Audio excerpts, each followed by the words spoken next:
Hi there. Hi, this is Jessica. And Kimberly. We wanted to discuss a young adult fantasy.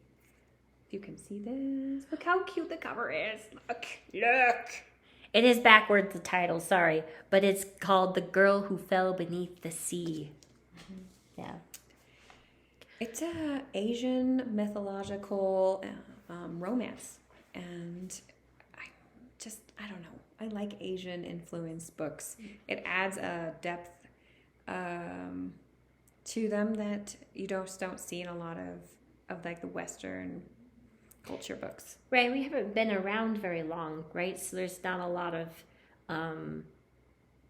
long-standing history, we'll put it that way, because we have rich history, obviously, in the United States, because we're, it's so funny, a melting pot, but that would be another discussion, is are we really a melting pot? I think places like South Africa are often more considered a melting pot than we are, but that besides...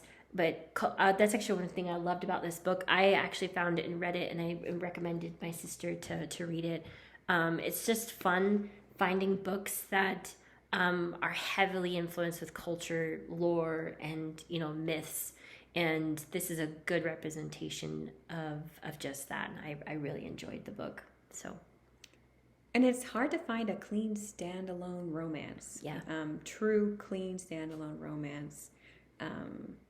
And with complex world building, some strict magic, it was just, it was delightful to read. It wasn't hard to read. You wanted it to keep reading. Page turner. Yeah. We were discussing this. Like I rated it a 4 on my Goodreads, but it's more like a 4.3. But it was just slightly fell beneath being a 5. I wanted to give it a 5 because I really did enjoy it that much. But there are just some aspects I think that were, the story was a little bit predictable for me.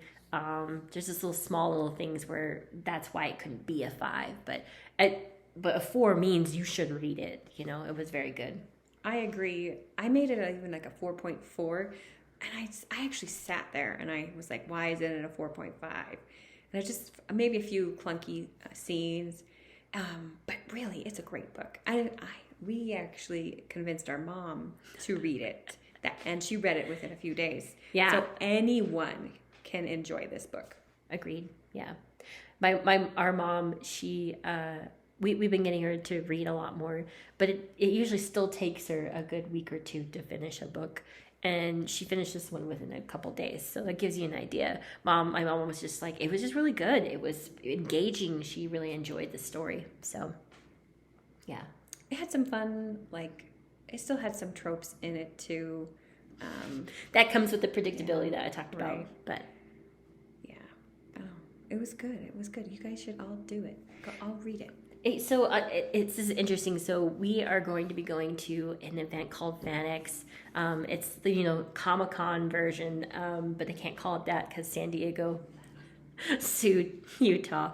But we're going to FanX, and I was noticing that one of the panels actually talks about authors are going to help people to understand how to write things so it's not the tropes. Even though they might still have aspects that they're trope, it won't come off as you're reading a trope, if that makes any sense. So they the secrets of writing. Right. So. There's some things that kind of are really annoying when books do. One of those is phrases that you should just never use. And I think we've discussed this. Yeah, but one is those will you help zip my dress?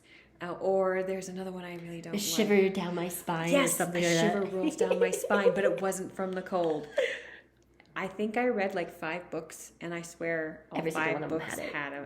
I think there was a period of time where everyone used that. Yeah.